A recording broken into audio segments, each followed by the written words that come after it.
सर्वसामान्य कुटुंबातील आणि परभणीसारख्या शैक्षणिकदृष्ट्या मागास भागातून शिक्षण पूर्ण केलेल्या शीतल बाळासाहेब घोलप हिने महाराष्ट्र लोकसेवा आयोगाच्या परीक्षेच्या माध्यमातून उपजिल्हा अधिकारी पदी झेप घेतली।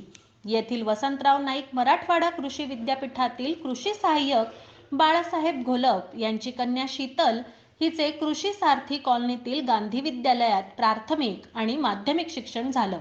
पुढे त्याने श्री शिवाजी महाविद्यालयात उच्च माध्यमिक पर्यंतचं शिक्षण घेतलं। सीईटी परीक्षेत तिने परभणी जिल्ह्यातून मुलींमध्ये प्रथम क्रमांक पटकावला आहे। पुढे कॉलेज ऑफ इंजिनिअरिंग पुणे येथून कॉम्प्युटर सायन्स या बॅचमधून पदवीचं शिक्षण पूर्ण केलं। त्या ठिकाणी कॅम्पस इंटरव्ह्यूमध्ये मोठ्या पॅकेजवर काही कॉर्पोरेट कंपन्यांकडून निवड झाली खरी, परंतु कितीही मोठे पॅकेज मिळालं तरी ते आपल्या स्वतःसाठीच होईल, सर्वसामान्यांची कामे करता येणार नाहीत, म्हणून शीतल घोलपने स्पर्धा परीक्षेच्या माध्यमातून अधिकारी पद पटकावून समाजसेवेचा संकल्प केला। सर्वसामान्य कुटुंबातून असल्याने व्यवस्थेच्या निम्न स्तरातून ते उच्च स्तरापर्यंत विविध कामांसाठी सर्वसामान्य नागरिकांचा संघर्ष शीतलने जवळून पाहिला आहे। यात समाजाची सेवा करण्याचं स्वप्न तिने स्पर्धा परीक्षेच्या माध्यमातून पाहिलं।